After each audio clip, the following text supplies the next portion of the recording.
On the ice, the Grand Rapids Griffins wrapping up 3 games in 3 days, shooting for a weekend sweep and what would have been their 5th straight win overall. Chicago Wolves in town for a Sunday matinee at the Van, and a good start for the Griffins just 12 minutes in. 7:38 to go, scoreless opening period. Now the Griffins have it right in front and score! Mitch Callahan, a great pass again by Mark Zangerly, and the Griffins have a 1-0 lead on the net. My weekday radio partner, Bob Kaiser, with the call on Wood Radio today. Callie gave the Griffs the lead, but the Wolves would answer with the next 3. Second period, 2-1 game, and off the faceoff, Jared Nightingale, the shot beats Jared Coro. Chicago had a 3-1 lead headed to the third. That's not been very kind this year, but less than 2 minutes in, Ryan Sproul shot stopped Tomasz Nosek there for the rebound and scores. That cut the lead to 1. Then less than 3 to play in regulation. Tyler Bertuzzi down the near side wall finds Robbie Russo, and his blast will find the back of the net again with Nosek out in front. That tied the game at 3 and helped force overtime. And then in OT, Griffins with power play opportunities, and this is Andy Mealy with your game winner from deep in the slot. Griffins win their 5th straight, 4-3 today to final over Chicago. Now, the Griffs taking all 6 possible points this weekend after opening with a 2-game sweep of the Iowa Wild. After that Jakob Kindle goal that opened the scoring on Friday, Anthony Mantha, great backhand, no-look backdoor feed to Sproul for the one-timer there. And then check out Eric Tangradi and Robbie Russo. Pretty little give and go. Had the pleasure of calling that game Friday. Jared Coro and the Griffins taking the opener 4-1. And then on Saturday, Tommy McCullum stepping in and pitching the shutout for GR. Grand Rapids with a 1-0 lead when Nick Jensen will set up Louis Mark Aubrey. Look at this shot, top shelf. First effort was in the net. He's having a great year. That made it 2-zip. And then Marty Firk, if you haven't seen this kid in person, he has a rocket of a shot. This one just gets through and trickles over. Griffins sweep the Wild. 3-zip in Game 2 to sweep the weekend.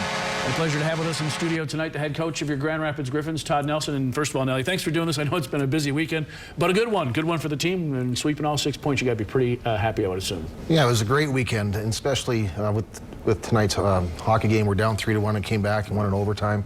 The guys deserve a lot of credit for that, obviously. It's a grueling time of the year for the guys, but the guys came through with flying colors. We wanted to take care of business here at home, and we have so far. And we have a big game against Rockford coming up on Wednesday, but the month of February has been very good for us. I think we went 9-3, and it's very important for us to get these points. You know, our division is so tight, and I think with the win tonight, we leapfrogged Lake Erie. Right, within 2, right? But yeah, but it's so tight, and we definitely want to make sure we put ourselves in a good position going into playoffs. Yeah. How much will that mean to the guys? And I know it's where you end the season. It doesn't really, you know, that you're where your position is right now. But to be where you guys started, winning 2 of the first 11, and I mean, being in the bottom of the league and having to climb to be that close, you've gotten close to first place a few times here now. Yeah, you know what? It was a tough start of the year. Let's face it. When you go 2-8-1, and it was magnified because it was the start of the year and people had big expectations, right. And all of a sudden. You know, good things turned out where we won 2 or 3 in a row, and then all of a sudden it turned into 5 in a row, and then 10 in a row, and got up to 15, and it was pretty remarkable. And who would have thought with the start we had we'd go to a 15-game winning streak? And you know, since that time up until this last winning streak, we've been playing pretty much 500 hockey. So it's nice to go on a winning streak again.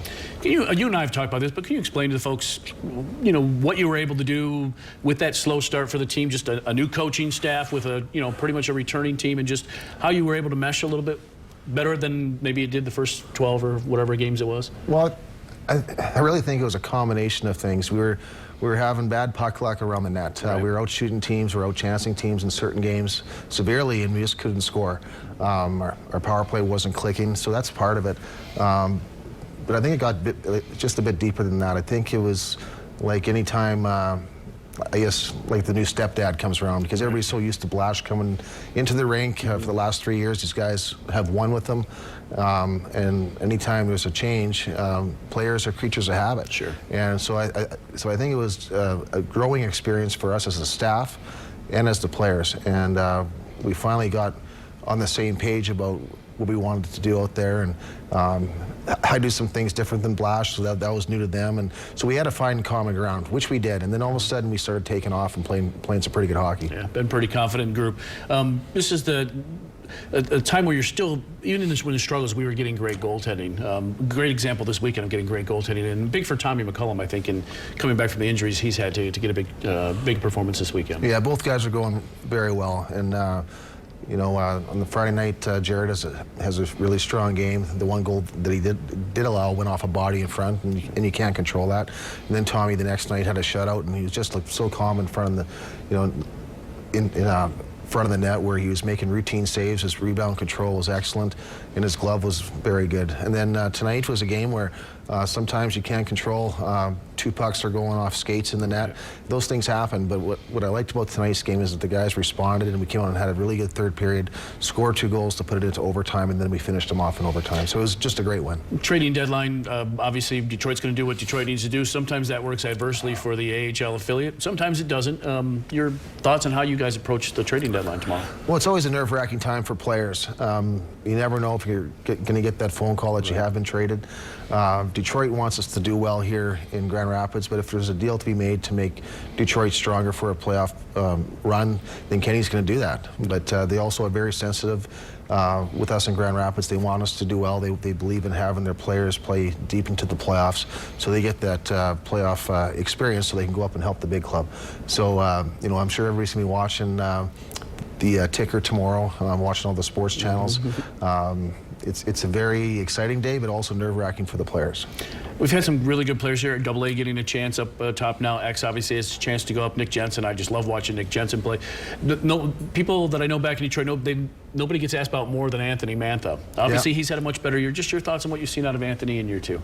I like his progression. I really do. I know last year was a tough year, being his first year, getting injured, and it's always tough for a young guy in their first year, but to do it after you get injured is even more difficult. And you know, he came in this year.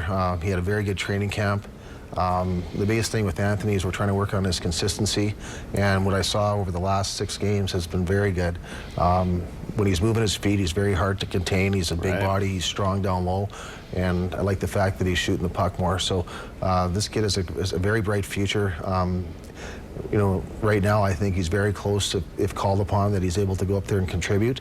But also, you know, Detroit wants him to fit into the top 6, and so, you know, it gives us a situation where we can work with him and get him ready for the future. And who knows what can happen? There can be injuries up there, but he's pretty darn close to going up. It's going to be that fun time of the year, though.